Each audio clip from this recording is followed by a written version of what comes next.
একটা ঘটনা শুনলাম যে তোমার এলাকায় নাকি কোনো অঘটন ঘটছে, হয় কি সত্য ঘটনা? সত্যই ওই যে তোমার এই কানপুরি নেই কাম করতে ওই খেতে তো বলে তাই কি? হ্যাঁ হ্যাঁ ফাইল কাল পুলিশ নিয়ে আসছে ঢাকায় নিয়ে কই এই জায়গার মধ্যে করছে পুলিশ নিয়ে এসেছিল এখানে? হয় আওয়াজ তো তদন্ত আসছে দেখা দিতে ওই জায়গার মধ্যে। তা আমি তো আজকে শুনলাম পুলিশ আসছিল,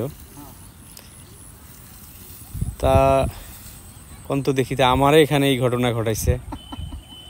কি করবে না হ্যাঁ, আমি তো এটা নিয়ে খুব একটা লজ্জার মধ্যে পড়ে গেছি। কারণ হলো এই ঘটনা এখানে ঘটছে জন্যই তো আমার এখানে পুলিশ আসছে। হ্যাঁ এটাই তো। হ্যাঁ তাই না? মেয়েটা কি কথা বলতে পারে? হ্যাঁ সব কিছু বলতে পারে। মানে মেয়ে নিয়ে আসিয়ে দেখে দিচ্ছে এখানে? হ্যাঁ বলতে এমনিতে একটু একটু আধ ঘন্টা তো কথাবার্তা সবই ঠিক। ওর বাপ আছে না মেয়েটার? আছে। কি নাম মেয়ের? ভট্টু। কি করে এগুলো? হ্যাঁ কি করে স্কে চলা যায়? মতিন স্যার কেউ হয় নাকি? মতিন স্যার কেউ হয় না, তবে ওই এক পাশাপাশি বাড়ি। পাশাপাশি এমনি আত্মীয় স্বজন হইতে পারে, ভাগী গোষ্ঠী। পার্বতী ওসি বোঝেন না? ওই পুলিশ যখন আসছিল তোমরাও আসছিলেন নাকি এতে? হ্যাঁ তখন এই জায়গা ধান গাড়ি। তাই না? তা পুলিশ বেশি কিছু কইলে না? আর কোনো খালি লেখি নিয়ে গেল?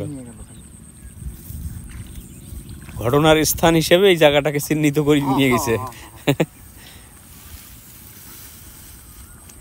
না আমি তো ছিলাম না, থাকলে হয়তো ভালো মন্দ কিছু শুনতে পারতাম নিজে। বা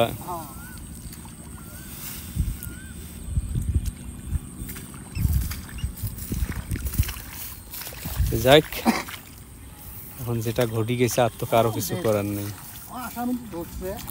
আসামি জেলে আছে এখন। ও তো এখনই আর ছাড়া পাবে বলে মনে হচ্ছে না, তাই না? এটা তো জটিল কেস হবে, নারী ঘটিত কেস, আর তাতে আবার প্রতিবন্ধী মেয়ে। ছেলের কি অবস্থা আছে? জমি জমা আছে?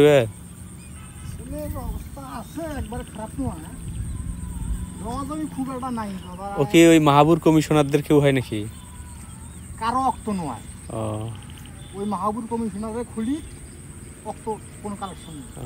এমনিতে প্রতিবেশী। হ্যাঁ।